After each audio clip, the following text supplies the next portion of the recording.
सतनाम वाहिगुरु जी दा खालसा वाहिगुरु जी दी फतेह। गुरु नानक देव जी चीन से लौटते हुए नेपाल की राजधानी काठमांडू में पहुंचते हैं। वहां पहुंचकर आप जी ने पशुपतिनाथ मंदिर के पास बागमती गंगा के किनारे अपना खेमा लगाया।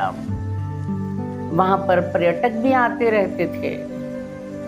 पाई मर्दाना जी को हुक्म हुआ, कीर्तन शुरू करो। पाई जी ने कीर्तन शुरू किया। उनकी मधुर वाणी के आकर्षण से लोग इकट्ठा होने शुरू हो गए। पशुपतिनाथ मंदिर का गोसाई भी आपका यश सुनकर आपके दर्शनों को आया। विस्मादनाथ विस्माद वेद विस्माद जिए विस्माद भेद विस्माद रूप विस्माद रंग विस्माद नांगे फिरे जंत रागास्ता अंग 463। कई नाद और कई वेद हैं। बेअंत जीव और उनके कई भेद हैं। जीव और पदार्थों के कई रूप और कई रंग हैं। ये सब कुछ देखकर विस्माद अवस्था बन रही है। कई जीव नंगे फिर रहे हैं। कहीं हवा है, कहीं पानी है, कहीं अग्नि अजब अचरज खेल रही है।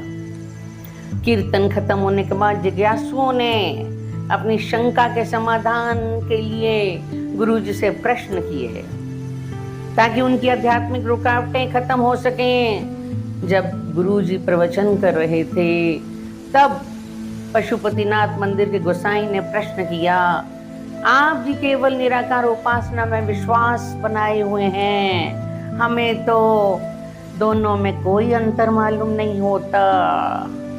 हमें तो आराधना करनी है उस ईश्वर की, कोई भी विधि हो। गुरु जी ने कहा कि सभी जीव हैं जिसे उसने खुद बनाया है, सब में वो विराजमान है जिससे उनमें चेतनता स्पष्ट दिखाई देती है। किंतु वह सभी वस्तुएं जड़ हैं जिनको हमने बनाया है, उनमें चेतनता नहीं है। इसलिए हमें जागृति होनी चाहिए कि जब हम खुद चेतन हैं हम जड़ को क्यों पूजें।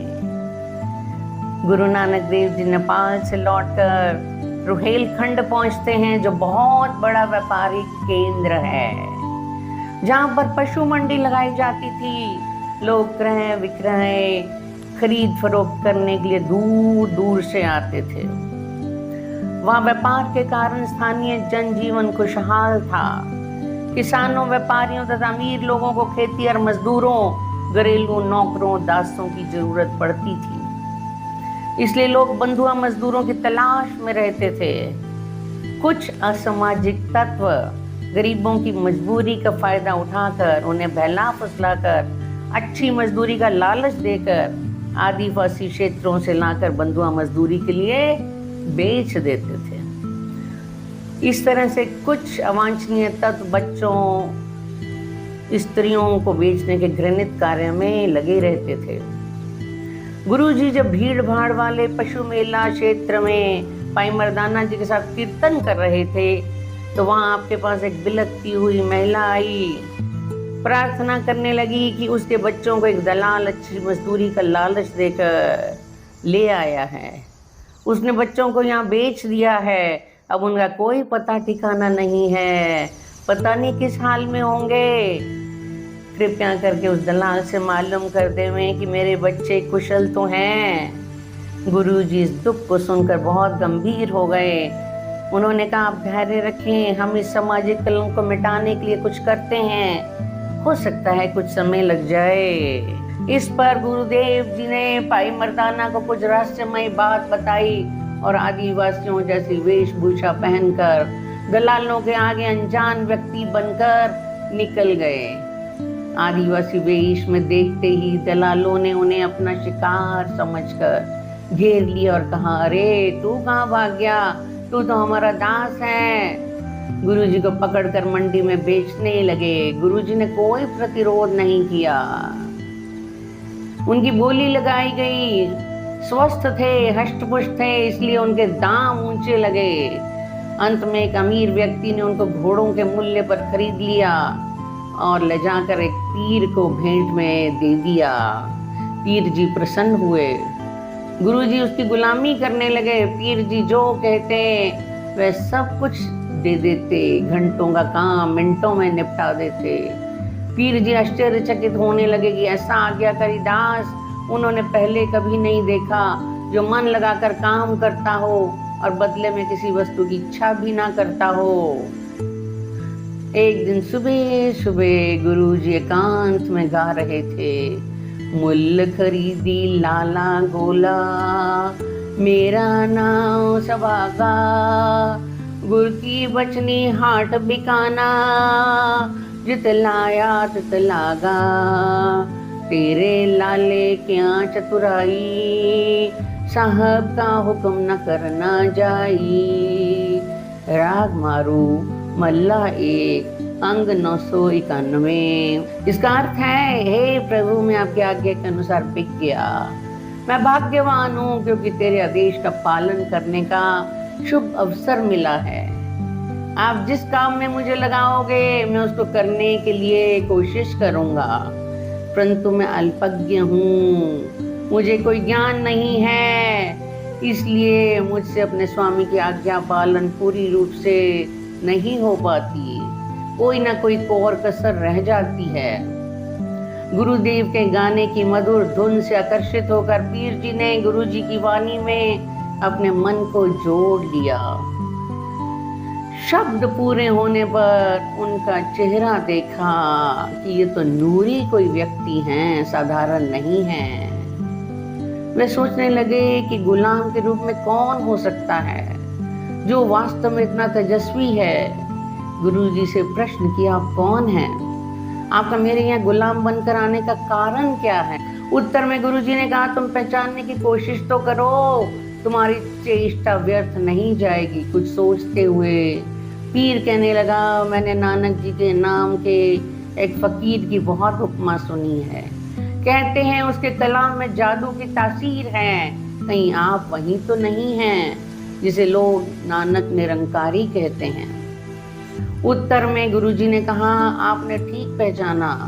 पीर ने प्रश्न किया, आप श्री नानक निरंकारी फकीर हैं तो आप पशुओं की तरह क्यों बिके?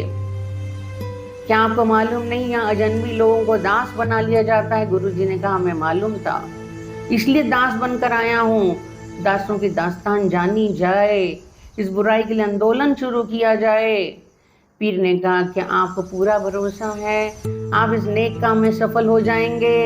गुरुजी ने कहा, हाँ, मैं पूर्ण विश्वास के साथ इस बुराई के विरुद्ध समाज में जागरूकता लाने के लिए आंदोलन शुरू करूंगा, क्योंकि मुझे मालूम है नेकी करना इंसान का काम है, बुराई करना तो शैतान का काम है।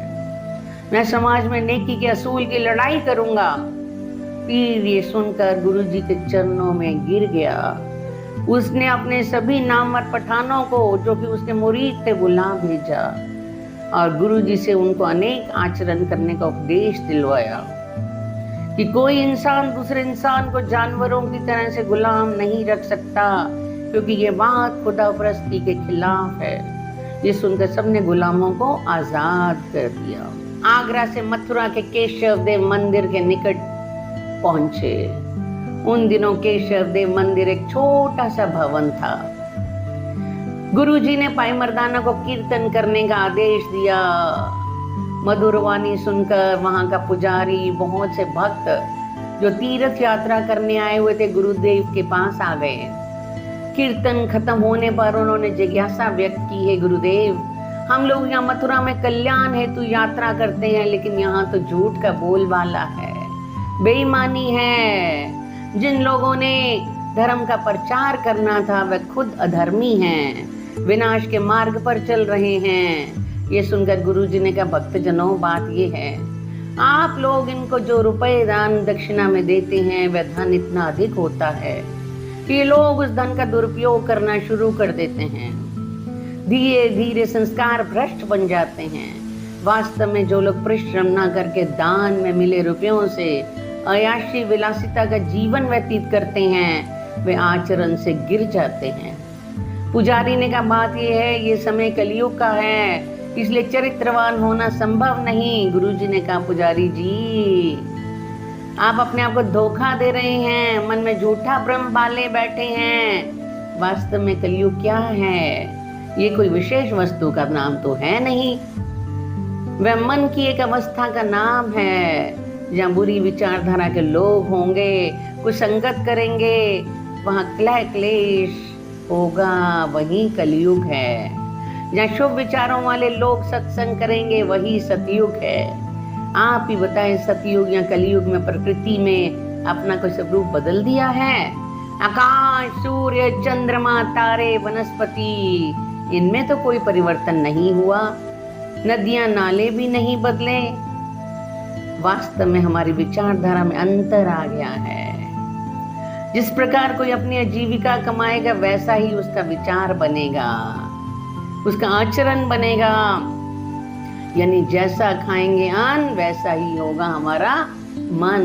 गुरुजी तब ये शब्द उच्चारण करते हैं, सोई चंद चढ़े से तारे, सोई दिन और तपत रहे, 738 पौन चुलारे, जुग जिए खेले थाम कैसे। रामकली अंग 902। जिज्ञासु जन ने कहा, हे गुरुजी आप हमें कल्याण के लिए मार्ग बताएं। गुरुजी ने कहा, जीवन में सहज भाव से सभी कार्य करें, प्रकृति के नियमों को समझकर उसमें समाएं, प्रभु को प्रत्येक स्थान पर उपस्थित जानकर उसके भय में जीना ही कल्याणकारी है। सहज मिले मिलिया परवान, नाते सुमरन न आवन जान, ठाकुर महिदास दास, मैं सोई ये देखा तय अवर न कोई। जन्म साखी में ये लिखा है। गुरुजी लोगों को सही रास्ता दिखाने के लिए ही पैदा हुए थे। सतनाम वाहिगुरु, वाहिगुरु जी दा खालसा, वाहिगुरु जी दी फतेह।